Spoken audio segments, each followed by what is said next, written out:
வரலாறு என்ற சொல் எந்த மொழியிலிருந்து பெறப்பட்டது? கிரேக்கம். வரலாறு என்றால் என்ன?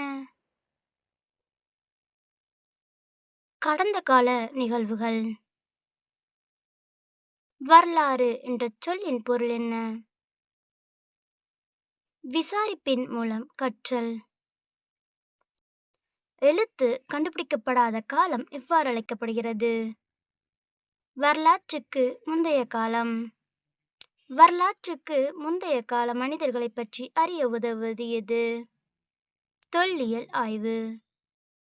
வரலாற்று ஆய்வுக்கு முதன்மை மூலாதாரம் எது? அகழாய்வில் கிடைக்கும் பொருட்கள். பொ.அ.மு என்ற சுருக்கத்தின் முழு வடிவம். பொது ஆண்டுக்கு முன். தொல்லியலாளர்கள் என்ன செய்கிறார்கள்? அகழ்வாராய்ச்சி செய்தல். வரலாற்றில் கால அளவு எதில் கணக்கிடப்படுகிறது? ஆண்டுகள். பழங்கால மனிதனின் வாழ்க்கை எப்படி இருந்தது? குகைகளிலும் மரங்களிலும். வரலாற்றுக்கு முந்தைய காலத்தில் ஆதாரங்கள் எவை? எலும்புகள், கருவிகள். ஹிஸ்டோரியா என்ற சொல்லின் பொருள் என்ன? விசாரித்து அறிதல். பழங்கால கால மனிதன் முதலில் எந்த விலங்கை வளர்த்தான்? நாய். கல்வெட்டுகள் எந்த வகை மூலாதாரம்? முதன்மை மூலாதாரம். நாணயங்கள் எதை அறிய உதவுகின்றன? பழங்கால அரசர்கள் மற்றும் வர்த்தகம். சார்நாத் தூண் மற்றும் சான்சிஸ் துப்பி யாரை பற்றி கூறுகிறது? அசோகர். மனிதர்களின் பரிணாம வளர்ச்சியை ஆய்வு செய்ய உதவும் அறிவியல் பிரிவு இது? மானுடவியல். ஆஸ்ட்ரலோபித்திகஸ் எங்கு கண்டுபிடிக்கப்பட்டது? ஆப்பிரிக்கா. கருவிகளை உருவாக்கத் தொடங்கிய மனித இனம் எது? Homo habilis. நியாண்டர்தல் மனிதர்கள் எங்கு வாழ்ந்தனர்? ஐரோப்பா மற்றும் ஆசியா. ஹோமோ ஹாபிலிஸ் என்ற சொல்லின் பொருள் என்ன? கருவி செய்பவர்.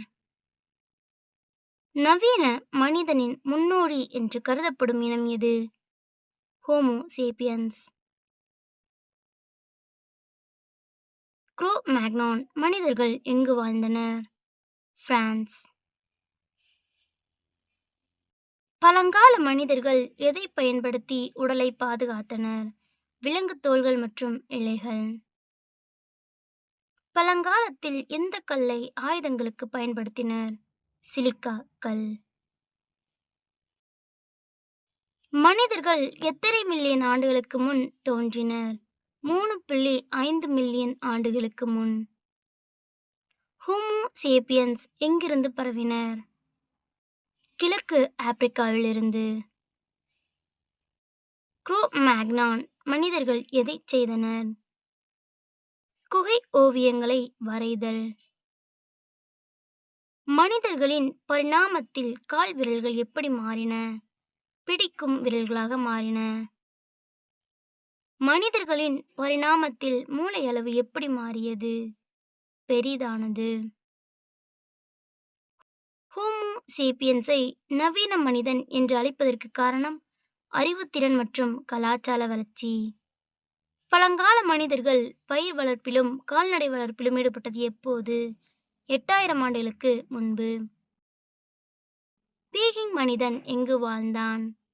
Comment your answer. தேங்க்யூ.